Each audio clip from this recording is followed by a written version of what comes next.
We have another week of All-American. I'm Maria Trivelpiece, and Kyle Youmans isn't paying attention. Oh, no, I'm paying attention. Well, you're looking at your computer screen. No, what I'm doing is I'm looking up how many more wins the American Conference had against non-conference foes, because it's just been racking up over these first 5 weeks of the college football season. Had another one this week as North Texas takes down South Alabama. They improve to 5-0, and so they just continue to rack up these wins over these other conferences. That's all I'm doing is I'm just looking at it. Can you look up how many American teams are in the AP poll? Oh, no. Yeah, there's none. Yeah. But there are some that are on the outside looking in. Yeah, they just need the respect. That's kind of what I'm looking for. I'm trying to look for that respect across the board. But I think we're going to talk about it today. I think that the respect has been earned, but maybe we have to see American teams do a little bit more, but I've liked what they've accomplished so far. Certainly so. And as we take a look at some of the American Conference standings through week 5 of the college football season, you see some teams up there at the top. Look at those 3 undefeated teams: Navy, North Texas, Memphis, all 4-0 and better. Navy, along with Ole Miss, the only 2 teams in the FBS that are currently 3-0 in conference play. I think when you look at those first 4 teams, Navy, North Texas, Memphis, Tulane, throw South Florida in the mix, who has not played a conference game yet, you've got some teams that can make a run for that extra group of 5 playoff spot in the college football playoff, if that's not even technically the term, group of 5, whatever. I still think you've got some opportunity there. Maria, what are you looking at? Well, I think it's exciting because all of these teams have to play each other, right? Navy, North Texas, Memphis, South Florida. Some play each other, some don't. And I think that's going to determine it. It will determine who ends up in that American Conference Championship game. And Kyle, it looks like you're about to show us a little bit more on that. Surprise! We're mobile here on All-American today. We just talked about some of these standings, and there are still some teams that have an opportunity to go to the college football playoff. Let's talk about the paths on how they can possibly get there through the American. Starting with the undefeated teams. Let's go with Memphis first. Home games against some of the top competition in the conference. South Florida, Tulane, Navy, all at home. Memphis at the Liberty Bowl, that ruckus crowd, they have won games there over and over and over again. Watch for the Memphis Tigers to be in consideration as time goes on. Now, we move on to the 5-0 North Texas Mean Green. Yes, the Mean Green are in the college football playoff conversation because they have one of the easiest schedules in the country. They do get South Florida, which will be a tough matchup coming up next week after a bye week, but they can have an extra week to prepare. And then later on, they face that option team in Navy, the Sling T. Speaking of the Sling T and the Navy midshipmen, they have a couple of road tests. How about North Texas, Memphis on the road? They do get lucky, and they get South Florida at home. So 3 teams, all undefeated, certainly with an opportunity to run the table and possibly squeak their way into that group of 5 spot in the college football playoff. But there are 2 teams that have losses that we have to keep in mind. One of them is South Florida. Of course, they go on the road against all three of the undefeated teams in the American right now. That's okay. They're a talented team. Alex Golis says this isn't the same old South Florida. This is an opportunity to go to the next level. At North Texas, at Memphis, at Navy. Yes, it is probably the toughest slate out of these 5 teams, but with only 1 loss to a top 5 Miami team, a team that could certainly be not only in the college football playoff, but contend for a national title, you can see South Florida getting right back in the mix. And one other team that lost to a top 5 squad, that's Tulane. They're sitting pretty right now. They don't have to face really any of these squads except for Memphis on the road at the Liberty Bowl. So if you're Tulane, you're looking at this saying, yes, we got beat by Ole Miss. Ole Miss now a top 4 team in the country after they beat LSU last week. Tulane's sitting here just saying, don't forget about us. We're going to sit off to the side. We're going to try and make our way back to an American Conference title game like they did a year ago. But for the most part, there are 5 legitimate contenders in the American to secure maybe not 1, but possibly 2 spots in the college football playoff because they don't all play each other, as you can see here. And I'm not the only one that thinks that way. There's an underrated storyline here that I don't think is being talked about, and that is the 2-bid American Conference. That's right, 2 bids from a group of 5 conference, the SEC and Big Ten's worst nightmare, but I think it's a lot more feasible and realistic than some people are willing to admit it is. That is the voice of CF Budge. And now we don't only have the voice, we have him here with us on All-American. CF Budge, or Tyler, whatever you would like to call him, joins us now. And we are so excited that you're here today. Yeah, I'm super excited to be here. The funny part about the Tyler thing is sometimes I'll reveal Tyler's my name and people will say, I thought your first name was college football, not Tyler. So That's your middle name. So we're busting all the Exactly. myths today. It's his first name is not college football. It is Tyler, and whatever personality you would like to identify him as is joining us. And I'm going to call you Tyler right now.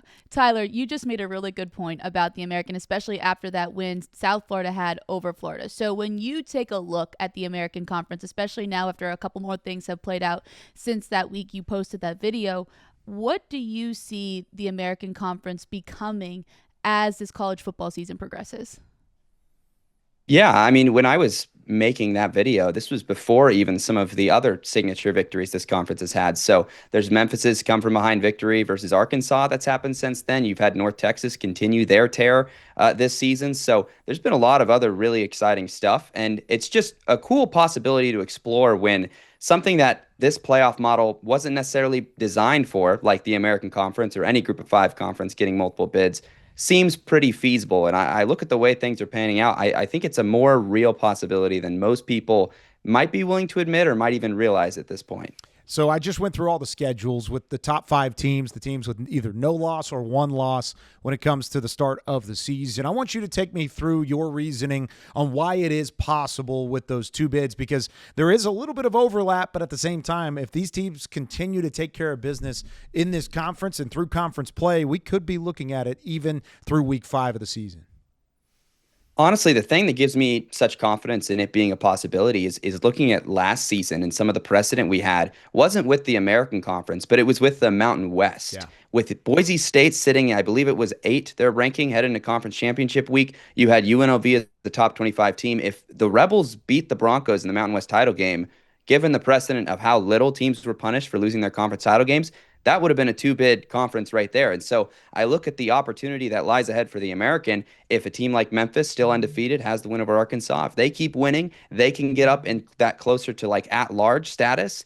That's where it becomes a real possibility based on the fact that, let's say, an undefeated Memphis loses in the conference title game to a 20th ranked Tulane. Something along those lines is where I think the possibility is really at the highest likelihood. I think you make a good point about some of the possibilities, and you mentioned like a Memphis or a Tulane, and then we talked about, or Kyle just talked about, the Navy and the North Texas. So where do you see those teams falling into this puzzle? Yeah, I think a lot of people are sleeping on Navy right now because if you look at Navy, they're going to be favored to win basically every single game up until that Notre Dame game. And the Irish did have a tough start to the season, but if they're able to recover from there and be in a good spot, that's a chance for a massive signature win that would put Navy on a radar they're otherwise not necessarily on right now. I think people are sleeping on Eric Morris in North Texas right now, off to an undefeated start to the season. Obviously, they've looked really excellent, and huge credit to their program. They were winning under Seth Littrell, their former head coach. They were in the CUSA title game before they came to the Americans. So the move to make that change, even though they were winning, and the fruit it's bearing this season, I mean, just got to give them a ton of credit. So definitely a pair of teams that are being overlooked right now. Right now, the focus is more South Florida, Memphis, Tulane, but those teams deserve a lot of respect as well. And you do a Group of 5 top 25 every single week on your social channels. And again, CF Budge joining us here on All American. Be sure to follow him at CF_Budge on X, and then of course the other social platforms as well. In your most recent ranking last week, you had some of the top teams in the American as really 5 teams in the top 6 of the Group of 5. Here's the overall look in the college football top 25. You have South Florida right on the outside. You talk about Memphis being in that top 20 slot. Where do you feel like things are going to shake out going into week 6 because of the rankings and how they play out now? Yeah, I mean, like you said, compiling those Group of 5 rankings specifically, it starts off like an American Conference power ranking, it feels like, because it's like 5 of the top 6 and like 7 of the top 10 or whatever the numbers break down as. Yeah. I think the entire top 4 right now is all American Conference teams, and it's to the credit of the American Conference. Scheduling tough, scheduling those power conference teams. I mean, Tulane, I believe, had 3 on their schedule this year with Northwestern, Duke, Ole Miss, and just putting yourself in a position to be able to land those wins. There's a traditional structure in college football where your conference is supposed to rank here in the hierarchy. And any given season, one of the things I love about the sport is that it has the flexibility for that status quo to change. And so in order to change that, you've got to schedule tough. The American has done that, and they've won in a lot of really big moments. Still some big moments to come this year. If you're the American as a whole, your hope is that you don't cannibalize each other too much because it is so loaded at the top. So as we get further into conference play, that's the thing to look out for is where the cannibalization might occur. Now, you did have Tulane in the playoff initially prior to their loss to Ole Miss. You talked a little bit about the Green Wave and what they've done.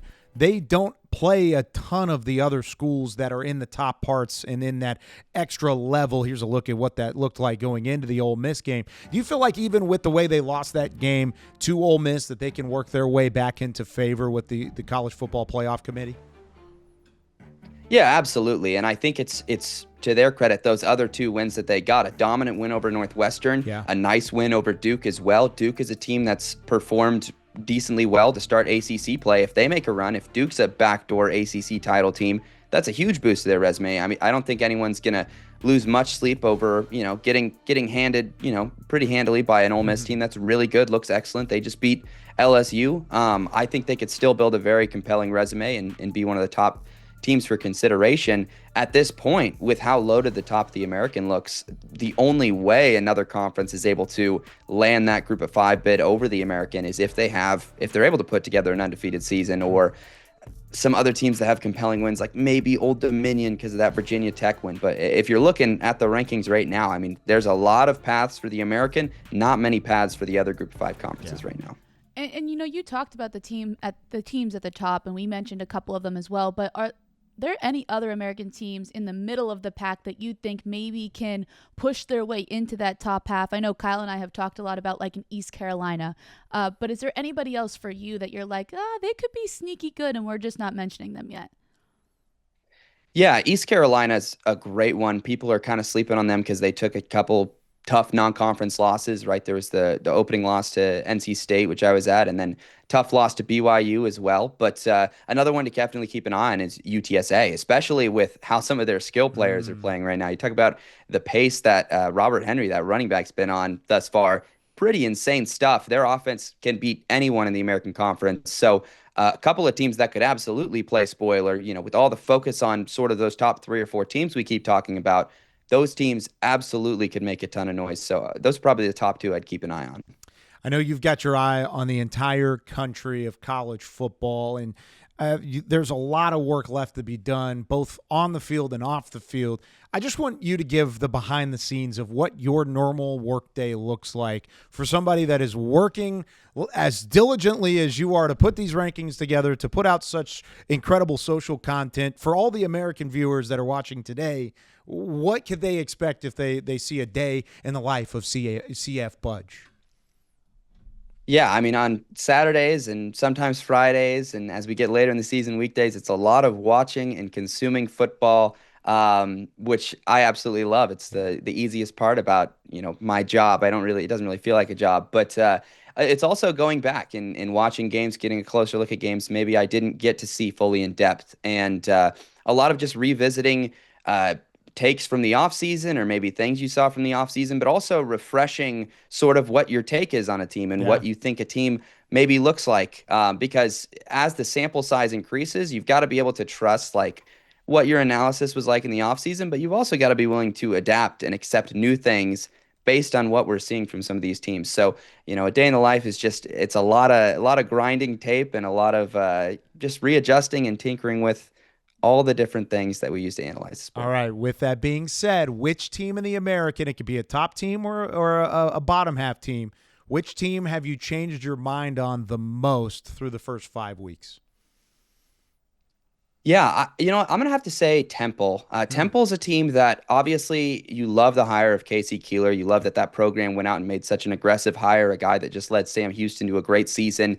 And I could see that there was some potential, but there wasn't necessarily a huge striking move that was made in the offseason to make you think, wow, there's going to be a really big leap with this team. But through 4 games, I know they don't necessarily have that signature victory yet, but a really impressive performance against UMass on the road, a dominant win there. Evan Simon, I believe, still hasn't thrown a pick yet on the season. They've looked pretty crisp, and I think that Temple's one of those teams that could play spoiler, probably won't contend for a conference title, but they're showing a lot, and it's one of those cases of where sometimes just a change in head coach, just a small tweak can take a team that was really in the dumps to a pretty respectable team. So definitely keep an eye on the Owls this year. You know what? That is great because we've said that on this show. So that proves 2 things that are going to be validation for us anyways. Either 1, you agree with what we're seeing and watching the Temple Owls, and 2, you might watch All-American. So either way, I'm winning one way or the other. I know it's been fun to watch Temple and watch the way they've turned things around here.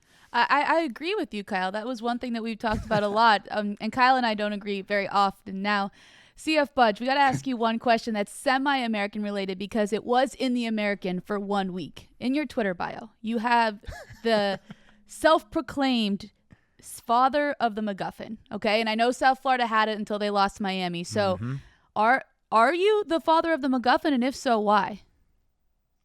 Yes, I am the self-proclaimed father of McGuffin. Hasn't been contested, so I think I got to keep that. But for those who don't know, it's basically like the title belt of college football, or you can call it like the transitive property. From the very first game in college football history in 1869, Rutgers versus Princeton, the winner gets the McGuffin. Doesn't exist. It's purely a hypothetical thing, but then it goes to the winner of each game, exactly how a title belt would go. So yeah, it had not been in the group of 5 ranks really since the group of 5 even became a term or a thing. And South Florida was the first team to bring it back since, I believe, 1996 when Tulsa had it with that win over Florida. So it was a really cool moment. And it's a super fun thing to track. So we'll see where the McGuffin continues to journey this season. Currently in Miami, right? Since South Florida ultimately lost to Miami, and that's who's holding on to it. Yep, they play Florida State this week. We'll see what happens. Oh, that's always fun. Hey, this has been so much fun. We could talk college football all day with you, Tyler, CF Budge. Be sure to follow him. If you don't already, CF_Budge. He's got incredible content all the way through, and hopefully this isn't the last time. We'll give you a ring later in the year as we get closer and closer to the end of the regular season. Always love catching up with you, and we'll talk to you again down the road. How about that? That sounds fantastic. I appreciate you guys having me on. There he goes. CF_Budge.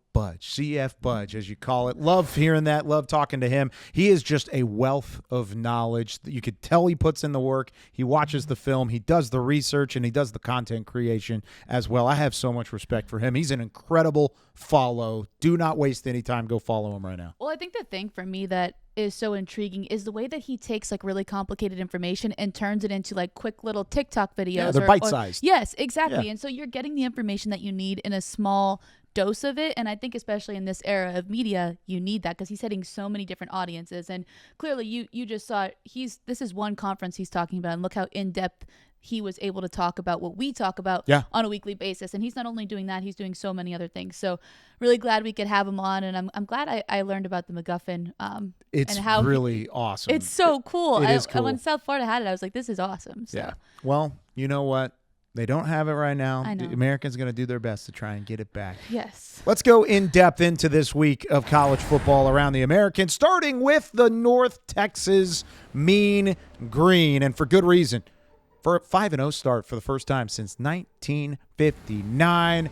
Yeah, that's cool, but how about the way that they're doing it? Woo. Maria Trivelpiece. The Mean Green now scored at least 30 points in each of their first 5 games, the first time they've done that since 1951, so even further back. They're not just winning games, Maria Trivelpiece. They are dominating, and that's why they are still receiving votes inside the AP Top 25. The Mean Green taking down South Alabama this week at home at DECU Stadium. I was in the building for this one.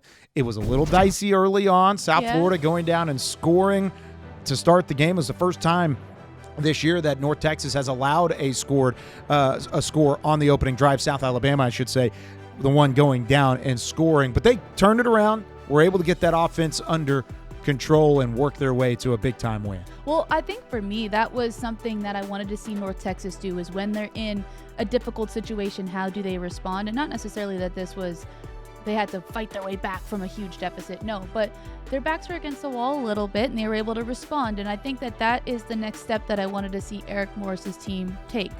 We know that they're good at offense, right? They've been Yeah. good offensively since his tenure at North Texas. We wanted to see them improve on defense. They've done that with Skylar Cassidy. Now, okay, when you have a little bit of a test, do you crumble or do you push through? Yeah. We saw it in that game against Army. Now they're doing it here against South Alabama. The way they closed this game was so much more impressive than the way they closed the Army game, because they jumped out so quickly on Army, was up 21-0, and all of a sudden everything started to crumble. Army gets back in it, ultimately forces it to overtime, and then you survive in overtime. South Alabama continued fighting. They were working tooth and nail to get closer and closer to the mean green. And at the end, I give credit to Caleb Hawkins, the true freshman running back, is a weapon because he helps salt away games. Now, he had the 69-yard touchdown reception that was really just an individual effort, an incredible individual effort that allowed him to find the end zone. We may see that in top plays We a may little see bit it a couple later times on. during this show. Yeah, actually. I hope so, because it was an incredible play. But it was North Texas relying on him. 16 carries, 140 yards, both career highs, besting his numbers from last week where he had 4 rushing touchdowns, and his 78 receiving yards ranked as the 6th most by a UNT running back since 1995. So with all that being said, Caleb Hawkins, I tip my cap to you. Drew Mestemaker, the quarterback for North Texas, he's still throwing the ball at an extremely high level.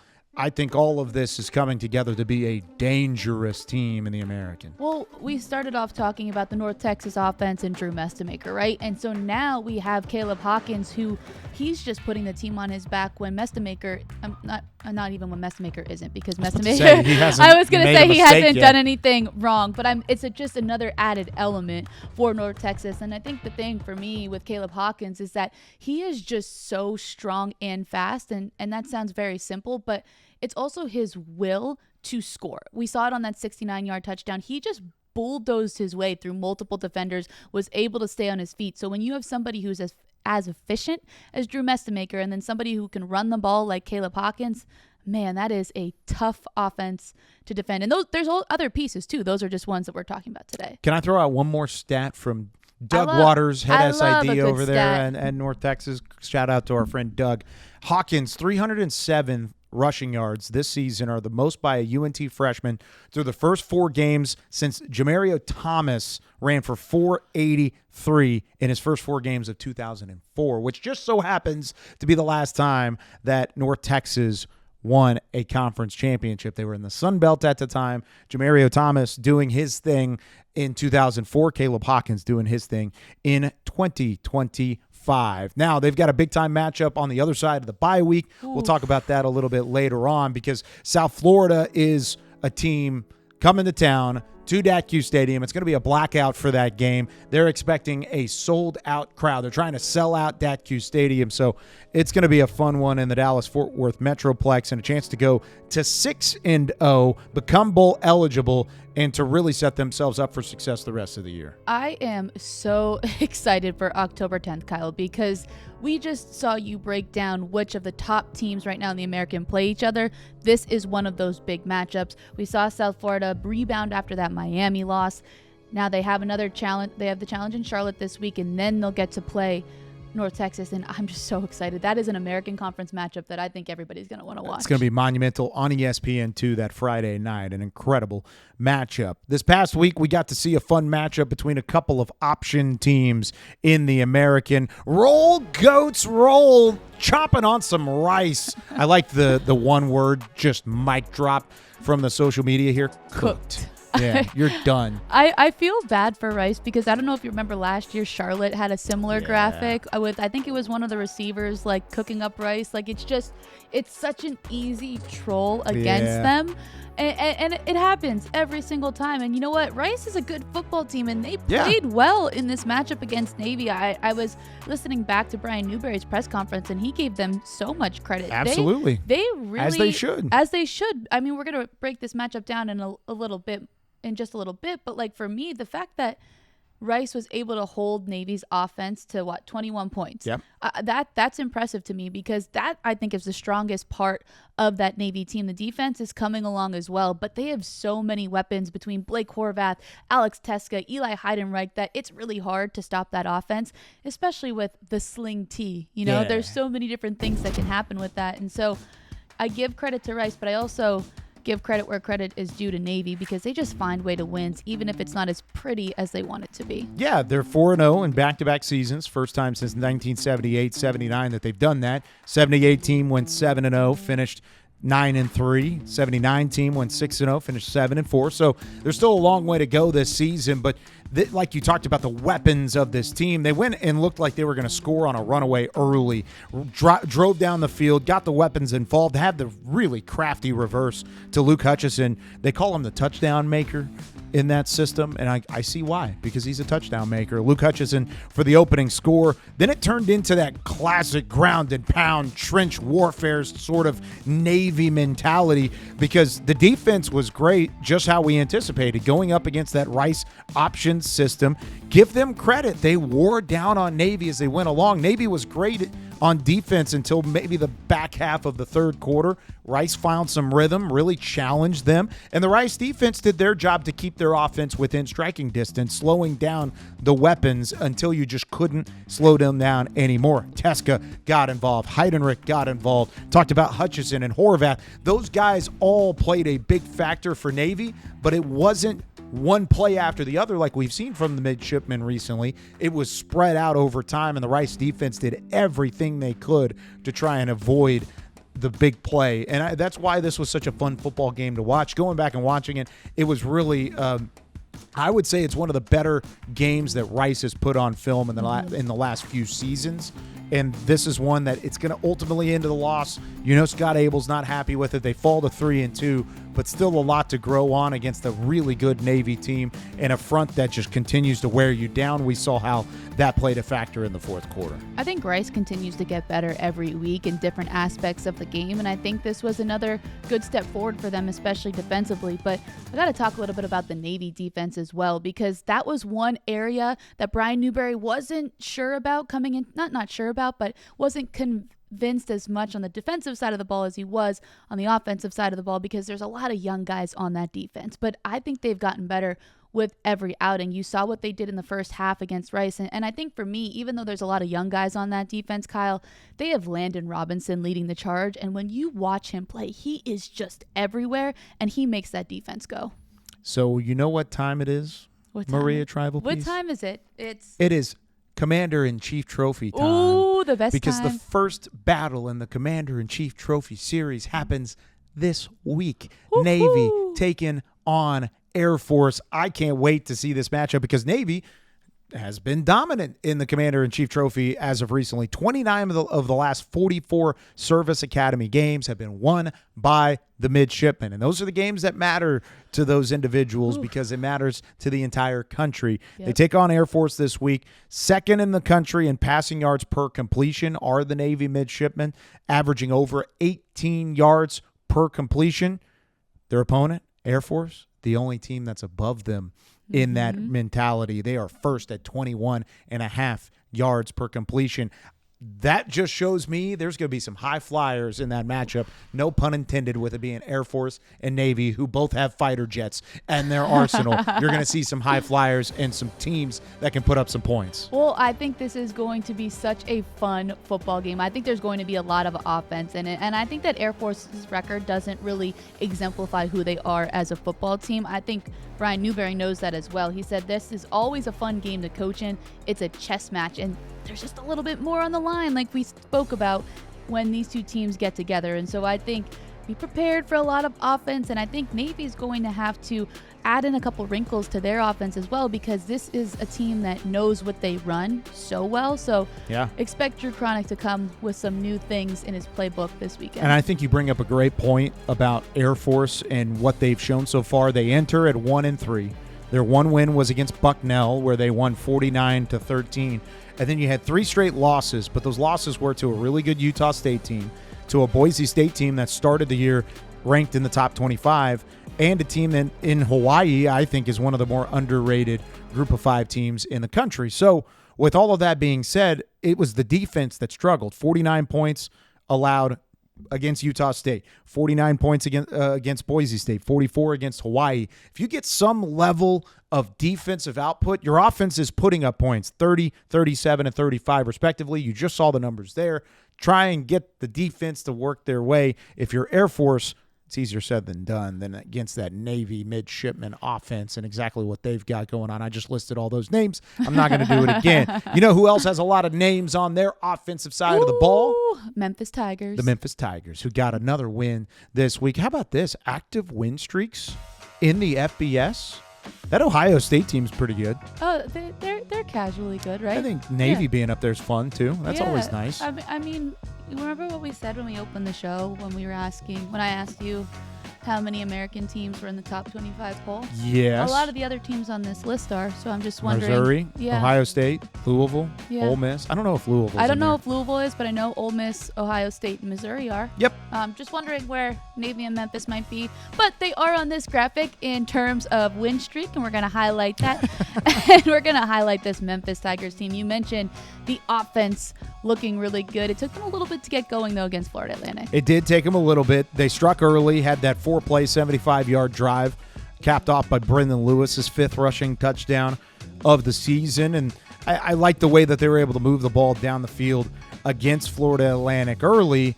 But once they finished their scripted plays, usually you script the first 15. Once they finished that, it ended up being kind of a chess match between the two. And give Florida Atlantic a lot of credit. We'll talk more in depth about them a little bit later on. But I like the way that they fought against this Memphis Tigers team, because it did not look like the same Memphis team that started the game, or excuse me, ended the game in a come-from-behind fashion against Arkansas. It looked like the team that started the game and struggled early. Getting off to a hot start has not been Memphis's friend, but they're talented enough to make up for it on the back end. Well, and I think that's the part that I like about Memphis, is that they don't let those early struggles impact how they play in the later part of the game. Now, here's the thing. As you start playing more opponents who are at your level or a little bit better, you don't have that bandwidth to not be good in the first quarter, 2 quarters. So I'd like to see them get a little bit better in that aspect, but they progressively get better as the game goes on, and when they're firing on all cylinders, they're hard to stop. Yeah, the biggest knock I had on Memphis was the tackling, and I think it was echoed by the coaching staff. Silverfield was very adamant on it. I know the coaching staff has talked a bit about it a little bit this week, but missed tackles kept the Owls offense on the field, and then it relied on big plays like this from DeRosier Jr., who was the saving grace on the drive at the end of the half, and then he breaks free to change the game in the third quarter. Pretty wild how anybody that runs behind that offensive line has some success. The ground game was electric, and it helped Memphis pull away in this game. And I want to give credit to the offensive line. Can I do that? Can I give credit? Please Can I do. give They credit to never the get offensive enough line? credit. I love Sutton. I love DeRosier. Both of those guys are extremely talented running backs, and it continues a tradition of great running backs. Of course, DeRosier was the first Tiger since Kenneth Gainwell to rush for 200 yards in a game, and that happened back in 2019. Kenneth Gainwell still playing pretty well at the NFL level. But the offensive line had probably their worst game of the season in pass protection. They really struggled to protect Lewis. So what did they do? They doubled down. They went back to the fundamentals, and they were able to make the adjustment, get back to the basics, and they blocked up front for guys running the football, toting the rock. It changed the whole game, and it allowed them to salt it away and play very well on the backside. DeRosier was fantastic, had the 200 yards. All of this to say, if those guys can pass protect up front for Memphis and for a really talented quarterback and backfield as a whole, Memphis is still just as dangerous as anybody. Well, I think they've been exciting to watch all year because of all of those reasons you just listed. And they have the quarterback in Brendan Lewis who can throw or run. The run game has been so key for the Tigers this entire season. And so can that continue along with a quarterback who can throw the ball? And they're going to have a test against the Tulsa Golden Hurricane, who, we always say Memphis is lurking. Tulsa's my lurking team this year because they show a lot of good signs. Even in their game against Tulane, I was like, yep, that's what it is. It's New Tulsa. It is New Tulsa, and in the open to that matchup, I don't know the name of the gentleman. He was very good, who broadcasted for ESPN, but he said Trey Lamb's got some swagger. I see you. I see you watching All-American. I know where that's coming from. Don't worry. It's cool. It's cool. Just give us credit next time. It's fine. Whenever it comes to Tulsa, just like FAU, if you're Memphis and you get off to a slow start, Tulsa will take advantage. Trey Lamb's team has the speed to do it. They did it early against Oklahoma State, and Oklahoma State didn't have answers. Memphis is a better team than Oklahoma State. Let that be completely clear. Just like we said with Tulane last week going up against Tulsa, they're a better team than Oklahoma State. But Memphis, you can't afford to play around. Baylor Hayes will take advantage of it. The Tulsa offense will make it tough on you. I think you have to get off to a good start in this game, or else Memphis might be a little bit on upset alert, but I still think Memphis is the better team. And I think Ryan Silverfield knows this. He talked about it in his press conference this week, especially the defense for Tulsa shows some really good signs, and he wants his offense to be able to attack it. And so I think if they can play as they did in those later quarters against Florida Atlantic, if they can bring that to Tulsa, the Tulsa matchup, I think they'll be just fine. But let's talk a little bit about that Tulsa game against Tulane, because, again, there were some bright spots of this team with swagger from Trey Lamb, and I think that the Green Wave had to give it everything they had to just keep them off balance. Yeah, Tulane had to put up 437 yards of total offense, and it really didn't all click for them until the second half. Tulsa is different. It is new Tulsa, and they would have loved to win this game. Tulane is just a better built football team at this very moment. That's okay. There's nothing wrong with that. And Tulsa's going to challenge for some really big-time wins in the conference this year. But I like the way that Tulane, despite a challenge from the Golden Hurricane early, were able to respond after getting beat by Ole Miss. It took them a little bit, but once they found their footing, they went back to what they do best. The defense had 6 sacks, 13 tackles for loss, held Tulsa to 337 total yards, including under 100 on the ground. With all that being said, your offense was moving the ball effectively. 23 first downs, held on to the ball for a possession total of 35 minutes. You're going to win some football games like that. Tulsa had the big play, but Tulane had control of the game. And that's what Tulane needed after that loss to Ole Miss. They needed to figure out how they can control a football game once again, because that matchup that they had just got away from them. it just didn't look like they ever really got going on either side of the football, really. And so they had an opponent in Tulsa, and I think this was the perfect game to have for Tulane after that loss to Ole Miss, because it wasn't like it was going to be a team they could walk all over, right? It was a team that was going to present some challenges. So how do you respond when a team like the Golden Hurricane challenges you? I think Tulane did a great job of it. Have you ever heard of the saying, dominate the eights? Yes. You ever heard of that? Yes. I figured you have. You know ball. Dominating the eights for everybody. I think you asked me this question last year. Maybe actually. I did. Yeah. For those that don't know what dominating the eights, it's the final 8 minutes of the first half and the beginning 8 minutes of the second half. Coaches say this to dominate those eights, because you have an opportunity to flip the game on its head from that spare time going into halftime and out of halftime. Tulane dominated the eights. In that time, they were 10-0, or 10 points to 0 points against Tulsa in this matchup, and they added 7 points shortly thereafter. The 8 minutes in the second half was up. So with all that being said, you were nearly 17-0 with an advantage in that time period. That's the difference in the game. It was 31-14 or 31, whatever the final score. I already lost it here. But whenever it comes to that, that was the difference in the entire ball game, was dominating the eights and shortly thereafter that. So with all that being said, Tulane did that. You can't give up the big play like you did against Ole Miss, like you did against Tulsa, and continue to get to where they want to go, which, as we mentioned at the beginning of the show, was the college football playoff. You have the path to get there. You've got to be better and more disciplined all the way through. Don't get carried away with the motion and the eyewash. That's what's hurt you at different times throughout the season. Same thing with Tulsa. You can't let that happen. You got to be able to be successful and be disciplined all the way through. Also, quick note, you got to get your playmakers running early. What are some of the keys that you have? In terms of how Tulane can continue to be how do successful? You keep being successful? Well, I feel like you took most of them, but Sorry.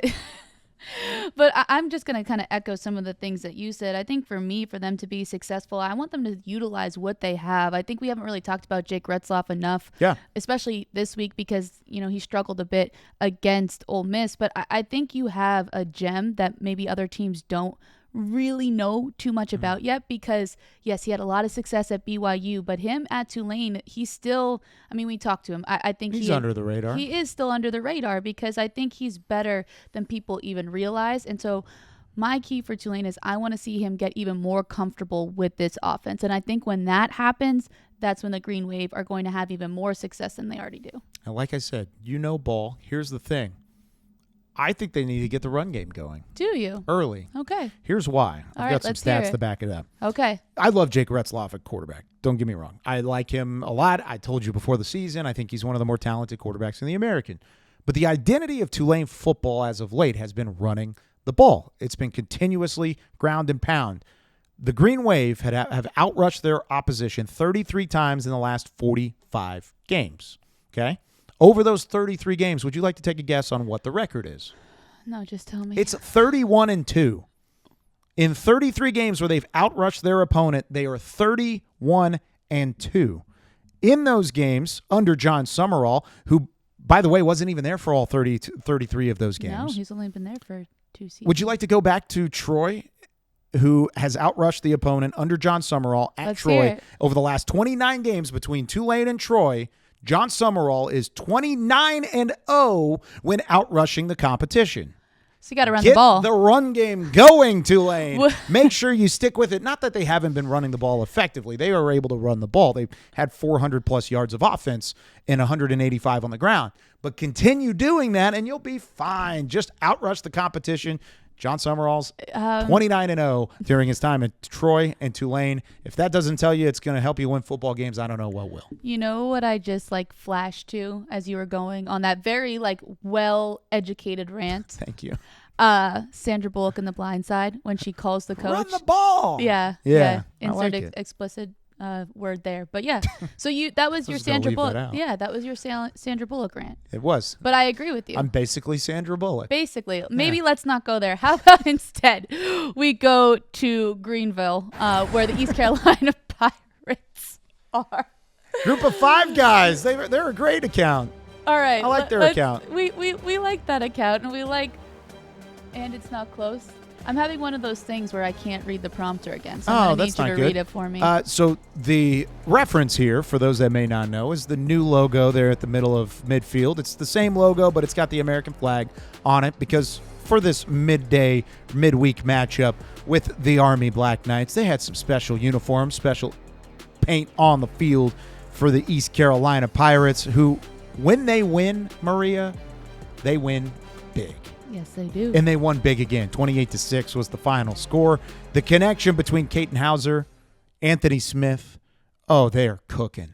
Those two are cooking. Anthony Smith, I think, by the way, is probably a top 3 deep threat in the entire conference, which is something. And I think ECU has probably one of the top 3 or 4 receiver rooms in this conference, and they've got a quarterback that's confident throwing them the rock.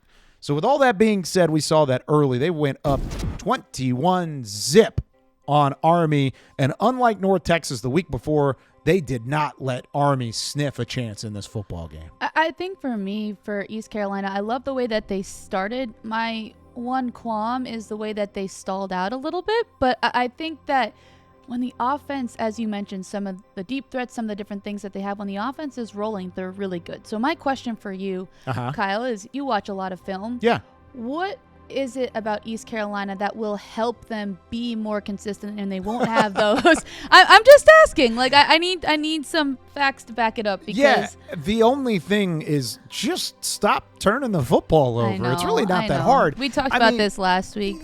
Caton Hauser, one of the things that makes him great as a quarterback is he is willing to take risks. Right. And he has a powerful enough arm to take risks. He made some incredible throws in this football game. Don't get me wrong, against a really disciplined, really talented Army defense. So with all that being said, Hauser's going to make mistakes. We've seen that.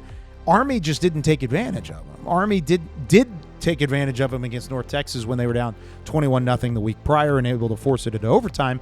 Not the case. And I give credit there to the defense of East Carolina. They forced a couple turnovers in key scenarios. Army had taken advantage of a couple red zone turnovers. So as long as East Carolina doesn't take over or doesn't give the football back, doesn't cough it up like they have on multiple key occasions this year, like they did against BYU, like they did early in the year against NC State, this might be an undefeated team that we are putting in the same conversation as everybody else. And it's a team why CF Budge was talking about people sleeping on East Carolina. Yep. Turnovers are the only real bugaboo for this team. They're talented on both sides of the ball. And let's talk about the other side of the ball. You mentioned the defense a little bit. I think that when you just even see how many points they allow against Army, that should be the baseline of how good the defense was in this game. And I think especially as the offense was getting rolling, it looked like the defense was feeding off that energy, and they were exploiting an Army team that I think still has to answer some questions offensively. They're still trying to figure out who's going to be their quarterback, and I think the defense for the Pirates were like, okay, we know that, so how can we just kind of jam it down their throats early and make sure that we keep them off balance and not allow them to get going or get back into the game like they did against North Texas. So I've mentioned Josh Ulrich before on this show, the defensive coordinator for East Carolina. He has a resume to him, was at Liberty, was an interim there in 2022, went to Auburn, coached up those linebackers with the Tigers and then the defensive ends last year before taking over as the defensive coordinator in Greenville. So I've mentioned it before. I think he is turning this defense around slowly but surely. Only 35 years old. He's a young and up-and-comer whenever it comes to East Carolina and really the entire coaching world. But they were able to pin their ears back and get after Army really early in that football game because your offense scores on 3 straight drives to open the game. The defense can play free, and this was about as free as we've been able to see East Carolina play as the game goes on. That's why you were able to avoid Army checking the box for a comeback. Army averaged 301 yards on the ground per game, but they only had 200 yards on 53 carries against the Pirates. So with all that said, they were great on third down, the money down as we call it in college football. ECU held the Black Knights to just 2 of 15 on third down. You're not going to win a lot of games converting on 2 of 15 in third down scenarios. So with all that being said, I think you have to say this East Carolina defense is a unit we have not talked about enough, and we will continue talking about as the season goes on, especially if they keep winning conference games like they did in this fashion, allowing just the 6 points against Army. I've been very impressed, and I think they get more impressive as time goes on. That's a credit to the coaching staff. That's a credit to Josh Ulrich, the defensive coordinator. I think that's an underrated thing for this East Carolina team. All right, let's talk about Florida Atlantic here a little bit. FAU, we mentioned their loss against Memphis, and I did allude to us breaking this down a little bit further. I think they deserve the credit because Coach Zach Kittley is still working on piecing all this together. It's still a work in progress down in Boca Raton, but his play calling is showing up. The speed on that offense is showing up. I think this team is close to getting back on track. They just don't have the trenches to control the line of scrimmage first and foremost against teams like Memphis. Well, I think when Zach Kittley took over this team, he didn't have as much to work with as maybe some other coaches who stepped into new roles. And I think that he's doing the best that he can with what he has, and he has some really good pieces. Caden Veldkamp looked really good, especially in those first 3 quarters. 318 yards total passing. He was 31 of 50. And so I think that we knew that he would be good offensively, and we know that Zach Kittley brings such an offensive mind. I think it just is going to take, kind of like what we talked about with Rice, just a little bit more reps, like kind of getting to know the system, figuring out who he has on this roster and how he can win with them. And I give them a lot of credit because, as we said, the first 2 quarters, especially of this game, they were right there with Memphis, and it didn't look good for the Tigers early on. No, it did not. And I give credit to the defense. They did their job to limit Memphis for as long as they did. You could look up at the box score when it's all said and done, and they put up the 50 points, and it's going to look rough at the end. But I liked what I saw from the edge rushers. Deshaun Batiste had 2 sacks. Edge rushers really got after Lewis. And like we talked about, they had probably their worst game pass protection on that Memphis offensive line. That's a credit to the Florida Atlantic side. However, the linebackers flying around, why was Memphis able to run for 200-plus yards on the ground? I looked at the interior defensive line, and I watched a lot of their film this week just to break it down. They got handled up front, just to say the least. The interior of the defensive line had a highest graded qualified PFF grade of 56.9 in their run defense. Did you ever get any 56.9s on your papers back in grade school, Maria? That wouldn't be. It wouldn't be passing. Yeah. So you wouldn't have landed your job at the American. That's just plain and simple how that works. They're not playing well up front in the trenches. And part of it's because they just don't have the bodies, the size there. It's a part of rebuilding a program. It's going to take a little bit of time. Kitley's offensive system, his scheme is creative enough to have success on the outside and to hit for that big play, especially when guys like Caden Veldkamp are throwing the ball like he did. He made some emphatic throws, some NFL quality throws. One throw over the seam, it was a left hash mark strike into a too high safety shell. He overthrew the shell to find Messer, I believe. It was either Platt or Messer, because both of those guys had incredible days, and he dropped it in a bucket. And it was not the only throw that he made that was a pro quality throw. Just insane stuff on Veldkamp's film this past week. And now he gets a chance to do it up against the defense in Rice that we gave credit to earlier in the show, because they did their job slowing down the option of Navy. 2 first-year head coaches, Maria, 2 completely different philosophies whenever it comes to playing the college football game. So you bring up a really good point, because I was going to ask you about this matchup as we... I love this matchup. I know. I'm excited about it because, first of all, we just talked about Caden Veldkamp and what he was able to do even in that loss against Memphis, and he's shown some really good signs even before he even got to Rice. And so the other part that you just talked about, too, was that 59.6 percentage, right? Yeah. So when you look at that... That was the highest, by the way. The highest. So how does that play out against a Rice team? Well, Rice is going to look to control the line of scrimmage, and I've said the same thing about Rice that I did about Florida Atlantic. They are trying to implement it with speed, and we've said this on this show multiple times. They have the speed to deal with it. They don't have the trenches to deal with it at the moment. That's not a bad thing. That's just part of rebuilding a program. And I think right now we're seeing Rice getting better and better. You saw what they did against Navy. I liked what we saw from guys like John Long, who's a veteran center. Luke Needham up front is a redshirt sophomore who's played well up to this point. A lot of guys on that Rice front have had some ups and some downs this season. They're starting to solidify it. If you're Florida Atlantic, you can't go into this saying, "Oh, we made this tough against Memphis. Let's just assume the same thing's going to happen against Rice." Saw what Rice did against Charlotte, another team in the American to start the conference slate. You saw how close they were against Navy. I think Rice has a legitimate advantage in this game, and it's not just about the offensive side. It's about the defense, too. The defense has seen every level of team to this point. They play better against Houston at home than a lot of these other power teams have played against Houston so far, too. So all of that being said, I think the Rice Owls are a team that is up and coming. I think Florida Atlantic and the Owls are up and coming. I just think Rice is a step ahead at the moment. Yeah, I'm interested to see how this one plays out. We talked about both of these teams. As you said, Rice getting better every single game. What can Florida Atlantic do against them? A team that Rice beat that you mentioned, the Charlotte 49ers, they have a tall task in their conference matchup this weekend against the South Florida Bulls. I like the way you said that. Tall task. Listen, tall task. South Florida has looked really good this entire season. I know that the loss against Miami is an anomaly, and I think Miami's one of the top 5 teams in the country. And so I think that, I mean, you could look at that game, but I think taking the body of work from South Florida, they're one of the top 25 teams in the country. And I'm saying that even though they're not lining up in the polls right now. And so I think Charlotte's a team that's struggling a little bit. I think it's going to be a tough task for them coming up this weekend. 12 straight games, South Florida has forced a turnover. That's the 4th longest active streak in the FBS. What has Charlotte's main problem been throughout the year? Just that. Turnovers. They have really been bitten by the turnover bug, and they're going to have to do it without a starting quarterback in Connor Harrell, who is officially announced as out for the season, according to Coach Albin. Then they've got a running back who I know is dealing with some injuries too and is in and out of the fold.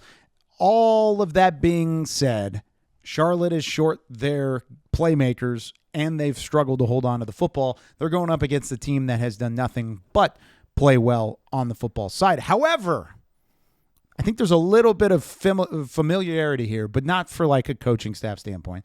Charlotte associate head coach and offensive coordinator Todd Fitch previously served as the OC and quarterbacks coach for the South Florida Bulls. Now, it was a while back. It's not the same staff. It's not the same South Florida. Remember, this is not the same South Florida. That's the whole That's the scenario. whole point. That's the whole point. That's the whole point, Kyle. But with that being said, Fitch does know how to watch film, and he knows how to create a game plan. I think Charlotte's going to start this game hot. It's going to be up to South Florida to continue what they've done against other squads, like outscoring their opponents 181-63 in the third quarter. That's going to be the difference. I think by the second half of this game, you're going to see the muscles of South Florida and the Bulls flex. Well, I think one thing that was really interesting to me about South Florida in their win against South Carolina State was the time of possession, but like almost in the reverse. It was flipped, right? And so they were keeping their opponent's offense on the field for so much longer. And I think about Charlotte, who's weakened on that side of the ball because they don't have their starting quarterback. Yeah. They're down a couple of those skill players. And so because of that, I think that could be a key in this game is if South Florida can score as quickly as they did against South Carolina State, where Byron Brown was just, throwing long touchdown passes and was on the field for 8 seconds before they scored and they got off, right? So how does that play into a Charlotte offense who is already down a couple people? Can the reverse time of possession wear them down? Yeah, probably a little bit. I don't think South Florida is worried about time of possession as much as some of these other squads in the American are, but that's because of how talented they are. Yeah, they're one of, if not the most talented team in the American Conference, and you can see it through the numbers. I mean, they are just dominant. And I think when it comes to Charlotte, they know the task at hand. They know it's a tall order to try and win this football game. I think it's going to be a tough one for Charlotte, and that's part of the preview. Is just you got to find a way. Got to find a way to turn it around, especially without a couple of your top guys on the roster. All right, UTSA and Temple is our next previewed matchup. Of course, UTSA not starting the season the way that they thought, but we mentioned it 2 weeks ago on this show. They were going into a bye week. They have a chance to turn this season around over these next 3 to 4 weeks, and it starts this week against Temple and the Owls, a team that CF Budge said he has been very impressed with to start the year. What are your thoughts on this matchup? Well, I think CF Budge also mentioned UTSA too. He talked about Robert Henry as well. So I'm really excited for this matchup. I'll be there in Philadelphia if anybody wants to tune in. But I think exactly for the reasons that CF Budge mentioned, I'm excited about this. We talked about UTSA having a bye. They can still turn things around. I still think their offense is really good. We know Robert Henry is just putting up video game numbers right now, but Owen McCown is a very good quarterback, and he's not playing to his full potential. So I think once things start clicking for Owen McCown, then they have Robert Henry. That offense can be very dangerous. And the Temple offense, now again, they have the 2 losses, but I think Evan Simon has looked really good. And so for me, that's what I'm looking forward to in this matchup is which offense can perform to their full potential. And I think on the flip side, I mean, this is kind of basic, but what defense is going to be able to stop those opposing offenses. And I think in this matchup, Temple might have a little bit of an advantage because they have some older guys on their defense where UTSA is still trying to figure that out a little bit. Ooh, okay. So that's my hot take. I think into the keys for me a little bit because you may be cheating over at my notes. I actually wasn't even looking at your notes. Yeah, you were rattling it off the brain. You know ball. It's fine. I don't know about that, but I try to know ball. So I'm learning ball, right? The UTSA side is kind of interesting. I was looking up. You got really excited, like you said. No, I like ooh, it's really interesting. It's because I'm trying to stir up trouble. That's what's about to happen. Okay. So all right. UTSA is 8-5 all time in conference openers, right? They're 4-1 under head coach Jeff Traylor, and one of those losses was in the American. They're 1-1 in the American under Traylor. This is the 4th straight year that UTSA, and their 10th straight year out of those 13 total, that UTSA has started their conference slate on the road. Why? Why are we scheduling UTSA to start every conference play on the road? And Jeff Traylor says, forget about it. I'm still going to go win. I don't lose at the Alamo Dome a whole lot. That's okay. Who cares about that? I'm still going to win because he's won 4 of 5, even though the last 4 have been on the road. It's kind of an interesting slate, I think. UTSA won this game in San Antonio last year, 51-27 last November. They won the matchup 2 seasons ago when they took their first trip to Philadelphia. They've won both matchups all time against the Temple Owls. For UTSA, when I look at the keys to winning this game, September football is over. A lot of times you learn about your football team in September. That time is donezo. It is Done. in the rearview mirror. It's October. It is October now. September, get out of here. Who cares anymore? No, I care because there are a couple fun days for the American in there. Anyways, it's time to see a little bit more cohesion on the defensive side of the ball. I know you replaced all 11 starters. We saw for the first time, I think, in that Colorado State win They looked 2 good. weeks ago, the defense played well. Yeah. And so all of that being said, keep that momentum rolling and try and make things tough on Evan Simon. If you're Evan Simon, Temple's averaging 365 yards per game, 31 points per game. You talk about 365 yards allowed on the opposite side, along with 26 points.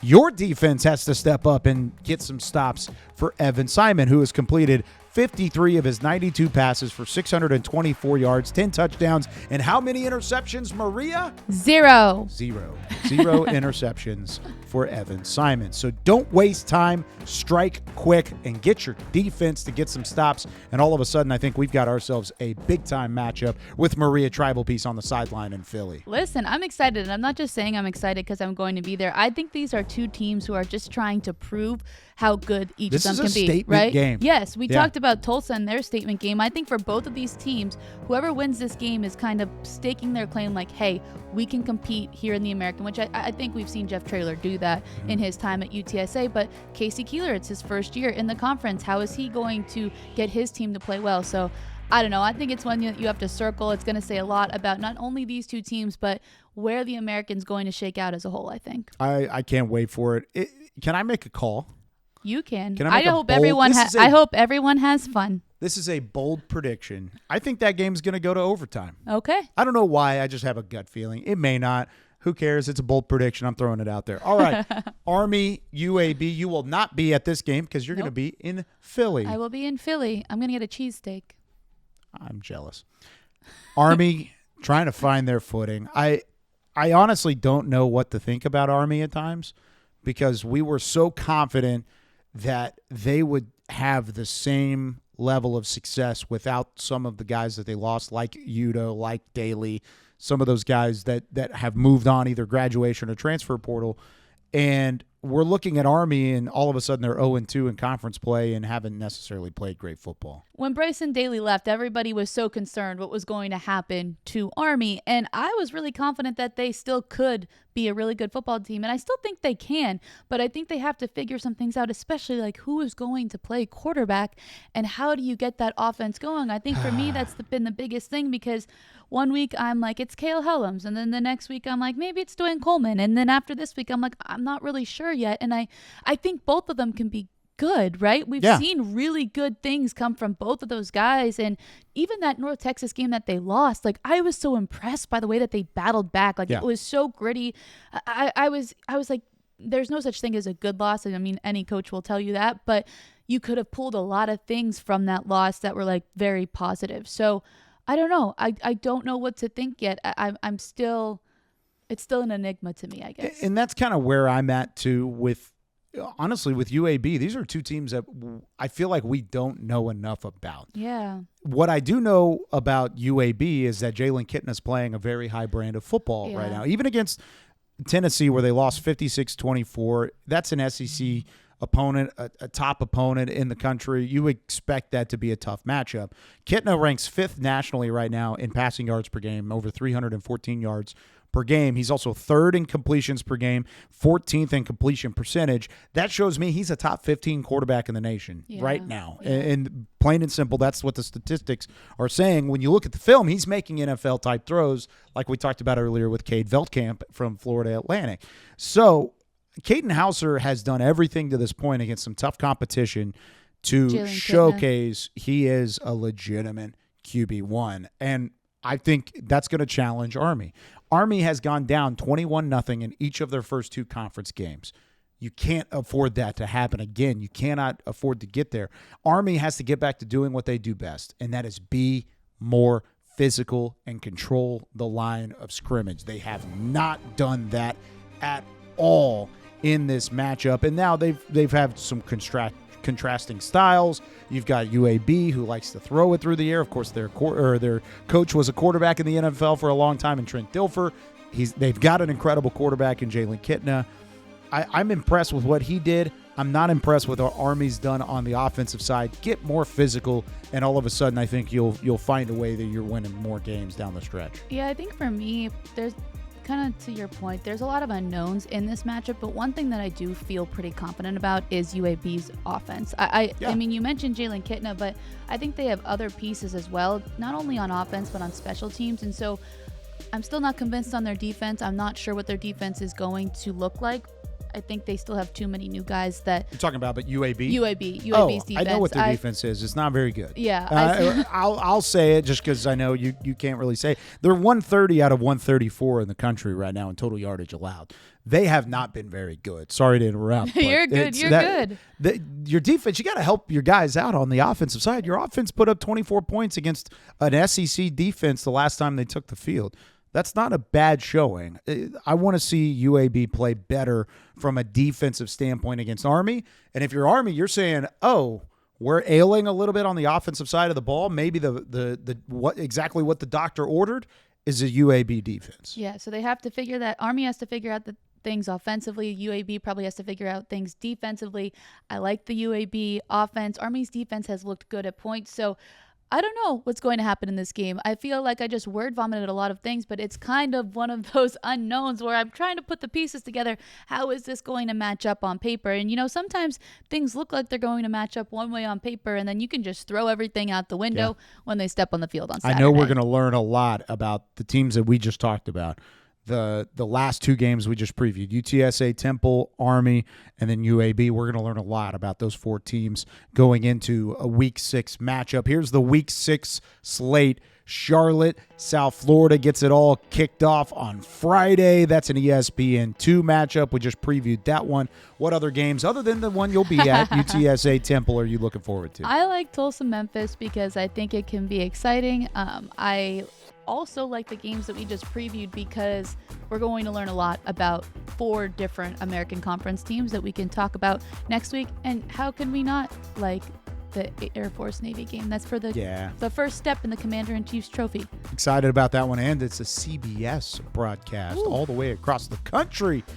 You got an Air Force taking on the midshipmen of Navy, and then that prime slot, Tulsa and Memphis down there at the bottom. A couple teams on buys this week to keep in mind as they go into Week 6 and an opportunity to rest up for a little bit.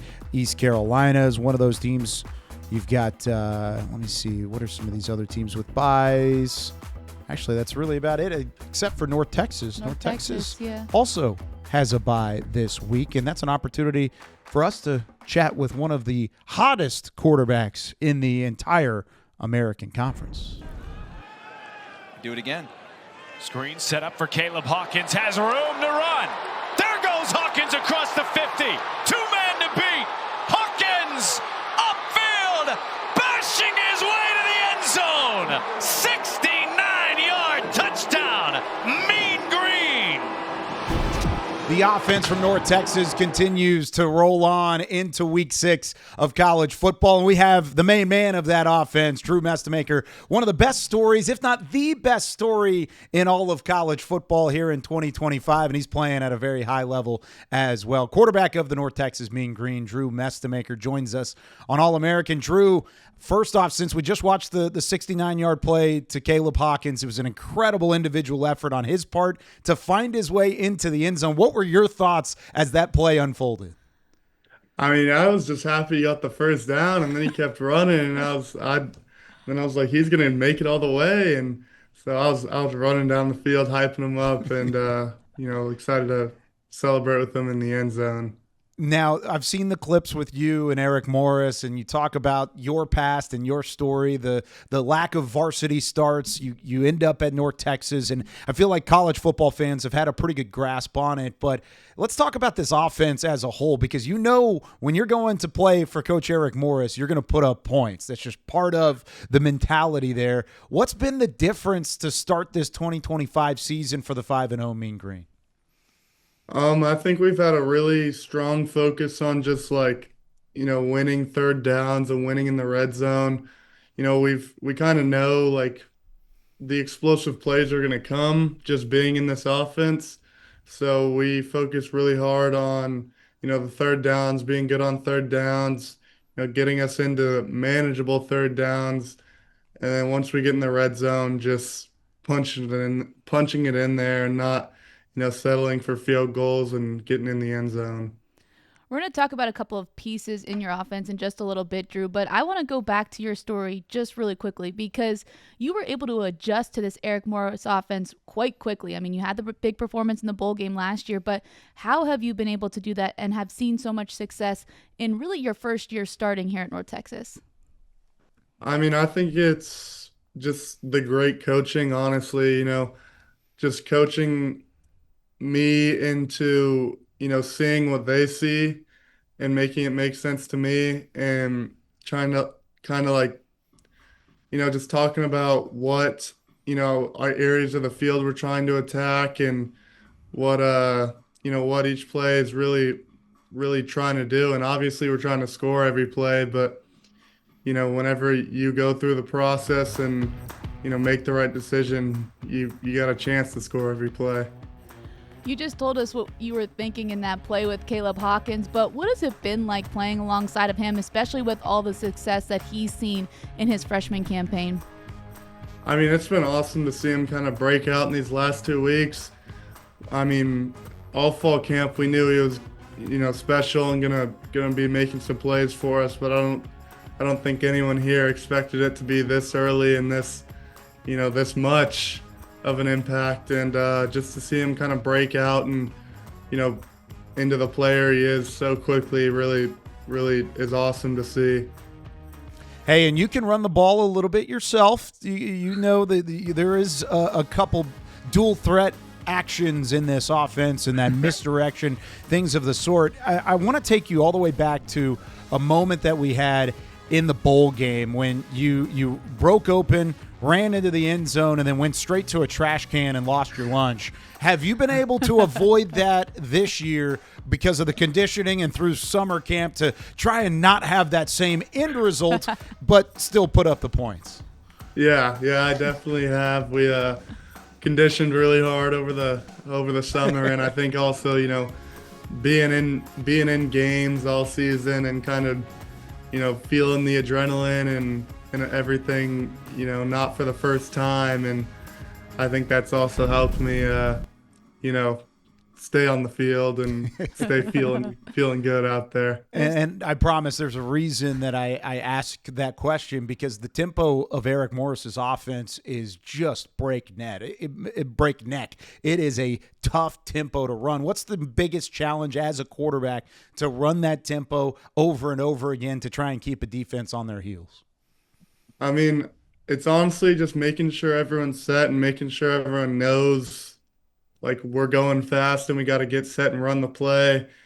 And then after that, you have to, read your keys on that play and just kind of remembering all those one-word tempos and, just getting to the line and operating fast, I'd say, is the hardest part. But it also catches the defense off guard. So it's really, it's hard for the offense, but once we get a hang of it, it's probably a little harder for the defense to really get set to it. Now, Drew, we've talked a lot about North Texas's offense, and rightfully so with the way that Eric Morris has done such a good job in his time with the Mean Green, but the defense this year has really stepped up under Skylar Cassidy. So what has it been like for you to see the defense improve so much from last year to this year? I mean, it's been awesome. Just, I feel like multiple times a game we're getting the ball already in our own red zone, and it's just whenever you have opportunities like that in a game off of the defense forcing turnovers, it's just huge momentum swinging in your direction. And, and if we capitalize on that, it just gets the offense rolling and gets the whole team rolling at that point. Now, the efficiency of this entire thing from an offensive standpoint and from a defensive standpoint, is absolutely off the charts. It's been fun to watch just from a film's perspective. But even when you look at the stats, I'm going to read your stat line here. I don't know how much you pay attention to stats, if at all, but 106 of 156 passing. You've had 50 incompletions in 5 games. That's unbelievable when you talk about it that way. You've got 11 touchdowns for 1,247 yards total. You haven't thrown an interception, Drew. I don't know. Don't jinx it. I'm not trying to jinx it. He's got a bye week this week. He can't throw an interception this week. So with all that being said, Drew, what's been the biggest key to remaining efficient on the offensive side for you guys? I mean, I think it's just taking what the defense gives you. You know, we have so many explosive opportunities in our offense. Yeah. There's no need to, force any more than there already is. And so I think Coach Brophy, our quarterback coach, has done a really good job at just talking to me about, taking what the defense gives us and just being prepared for, different looks they'll give us and, where we can attack just like from an offensive standpoint. And so I think it's just, not forcing anything and taking what the defense gives me. Drew, we sit here and we talk about North Texas a lot. We watch your games. We're here talking to you right now, but I'm really interested, your team, what is the conversation like around all of the guys, and what is the possibility that they think this team, or how far do you think this team can go? I mean, I think we can go all the way, and I know our team does too, and we've talked about it since the start. It's always been a goal, we've talked about over the offseason, and then, but we see that goal and we strive for that goal, but we got to take it 1 week at a time. Yeah. You can't go 12-0 if you don't go 1-0 every week. And so that's just what we've been focusing on, taking it week by week and not overlooking anyone to try to get, to the conference championship or whatever, because, we have those goals, but we know we got to achieve our daily goals as well. Absolutely, and you go into a bye week this week. On the other side of that bye week, a monumental American Conference matchup against South Florida. It's going to be a blackout. They said wear black to DATQ Stadium on Friday night, October 10th. Drew, before we let you go, what's your pitch to those college football fans that are out there? Why should they come to that game on Friday night and watch the Mean Green take on the South Florida Bulls? I mean, North Texas this season has showed we're an exciting team to watch, turning the ball over on defense and putting points up on the board. Who wouldn't want to watch that? Yeah, Drew, I like it. Well done. I love it. Mic drop right there. Mic drop. The Mestemaker magic will continue. Drew, thanks so much. Enjoy the bye week. Get rested up. It'll be a big matchup next week against South Florida. Thanks for joining us here on All-American. Of course. Thank you. There he goes, Drew Mestemaker. I love watching him play. I love the story that he certainly has shown. And really you can tell there he is a down-to-earth individual, and you can tell he's got some leadership qualities too. Oh, absolutely. I think one of the coolest things when I talked to him in that first game that I did was I asked him, I was like, how did you keep going when, you didn't start in varsity? You walked on to North Texas. Like, what kept you pushing forward? And he said, well, I want to play professionally, and I wasn't going to let what other people thought of me stop me from playing quarterback. And that belief in himself is why he is where he is today. It's why North Texas is also as successful as they are, 5-0 for the first time since 1959. It's unbelievable. And we've talked about North Texas a lot in this show. They're going to have the all-black uniforms on for that matchup on a Friday night, ESPN2, as South Florida comes to town. This is going to be a really fun matchup. It might be one of the best jersey matchups because I love South Florida's uniforms too. We're going to rank that uniform off of this past week of American Conference football. I'm interested to see what kind of options we have here. We have a good-looking conference. Let me just let that be out there. I love the uniforms across the board, and we're going to get to rank them. I love it. Let's take a look at some of those uniforms. We're working together, Kyle. All right, Tulsa. What we have to put this in no order, but okay. So Tulsa, where do we want it? 1 through 5. Wow. Okay, so this is a blind ranking. Yes, it's a blind ranking. Okay, here's the thing. I love Tulsa's gold helmets, just base. Okay. And I think I like the script Tulsa blue as opposed to having the flag inside of it. Okay. I don't know if I like the creativity here. Okay. I don't think I'm sold on it being a flashy look. I would put this at 4. All right, we're putting it at 4. What do you think? All right, so that's tough. I'm thinking this is why it's so hard, but that's the fun part of it as well. Yeah. All right. I don't know what else we're gonna see.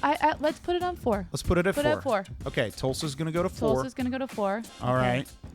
Ooh. Florida Atlantic. Yeah. They got the Reds back. I know. That was like a social media push. They wanted the red back in the fold.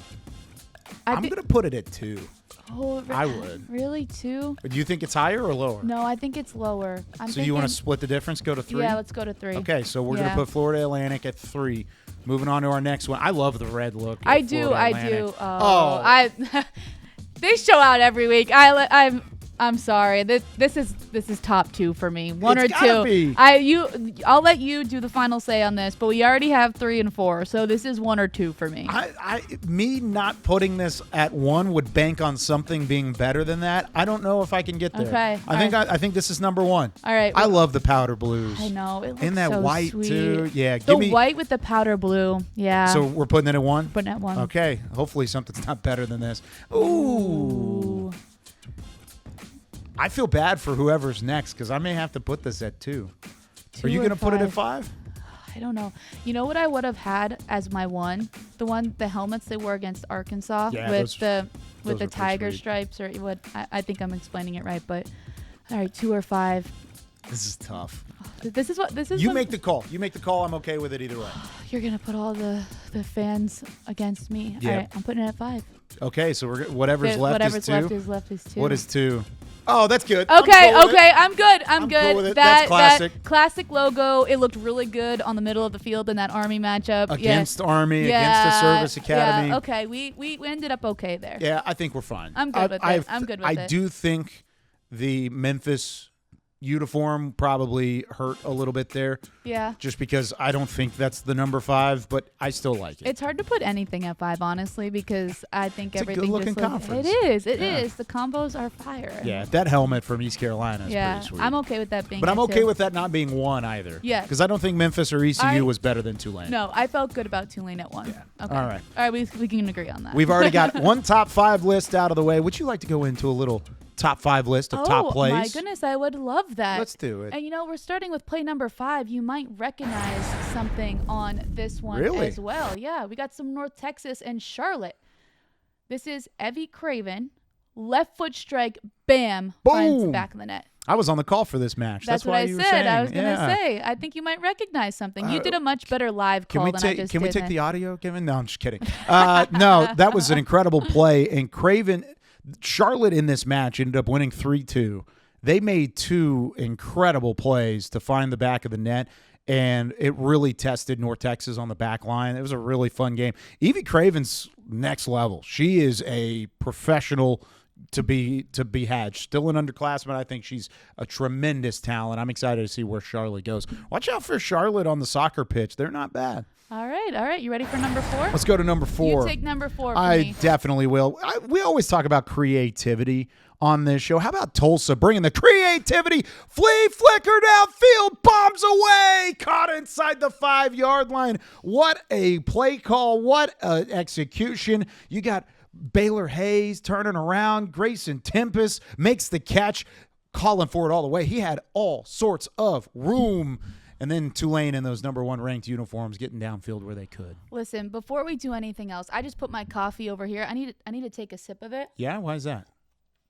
I need to match your energy level that you just had on that play call. Bombs away! That That blew out my ears with the level of what's the decibel level. Yep. But no, now I have caffeine and I'm ready to go for play number 3.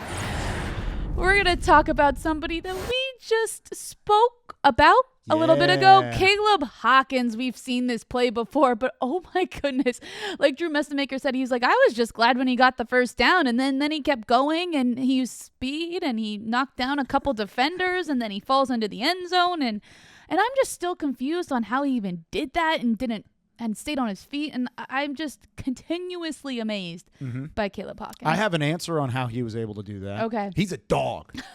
He is an absolute dog. I think you 4 should- touchdowns against Army. How did he go for an encore? He said, oh, no biggie. Let me just have my first career 100-yard rushing game and put up 3 tubs against South Alabama in non-conference action to keep the Mean Green 5-0. Yeah. Caleb Hawkins, true freshman, dogged. Stamp Dog. it. Can you bark like a dog too? Not on air. Okay. I just blew out your eardrums. I know, already. but I Can't feel do like that again. would like add to it. You had a lot of energy on that. Yeah. I can't. Not the way that Caleb Hawkins probably could, because he's a dog. A dog. A dog. Let's go to All number right. 2. Big number 2 on the way. I love the fact that you've got some soccer mixed in here. How about Blazer with the laser? Oh, top shelf it goes. No chance for the Missouri State goalkeeper to make it happen. This is on a hop, too. First touch. That's a beaut, as they say on the soccer pitch. A beaut. A beaut by Humphrey Doe. I was watching this with our producer, Zach Fisher, and we just jaws hit the floor because of how far out he was and the speed and strength behind that shot. I was like, oh my goodness, this has to be in top plays. And I can't come up with or I can't take credit for the Blazer with the laser line. That just was sitting right there. That's incredible. Yeah. Whoever came up with that, I don't know who it was. You just gave me a compliment. Yeah, I don't know. It's probably Yes! Zach Fisher. No, It's it probably was our producer. Let's not get carried away. Anyway. Moving on to number 1. What's the top play of the week? Everybody knows it. Everybody knows that multiple teams in the American had some creativity. How about the East Carolina Pirates? go. Kyler Pearson, the fake field goal turns it into a touchdown. This is the best play of the week. It was, I mean, when I watched this live, the window that he had to go through, he had to have all sorts of confidence, and he did. A backup holder brought into the game. You give him that type of responsibility, and not only to get the first down, as I said earlier, but the score on this play was electric. I know that we talked about the East Carolina offense. They kind of stalled in that second half. This was the nail in the coffin in a big-time win in conference play. I just love it. You save those plays for big-time moments. You want to see if you can execute them? Pirates do. I love That was this. the perfect time. You're leading by Yep. 2 scores. Your offense just isn't necessarily clicking. You need one big play to really seal the deal. That's when you bring out all the stops. And you have the holder take off and hit the hole for a tutty. I love it. Good stuff. I still can't believe that happened, I but know, it that's was awesome. incredible. That's what American Conference football does. It surprises you every single week. Had some great top plays and some jaw droppers for sure. I mean, Caleb Hawkins, we were in the building for that one. That was a jaw dropper. You had the goal from Charlotte that you and Zach were amazed by, and then I think the entire country was all over East Carolina on the fake field goal attempt to take it home and end up winning that game 28-6. It was hard picking top plays this week. There's Yeah. a lot of stuff Yeah. that happened in the American. It's probably going to be harder next week. That's good. That's There's what we a lot want. of stuff going on. And then, hey, we're getting closer and closer to hoop season, too. Oh my goodness. Basketball schedule's out now. I know. We released those last week. So if Yeah. you didn't check them out, they're on our social channels. So getting ready for basketball. We have all the fall sports and man, lots of stuff happening in the American. Yep. But we're so glad that you joined us here on All American this week. From Top Plays, Drew Mestemaker, our special guest. We hope you enjoyed it all, and we'll see you again next week.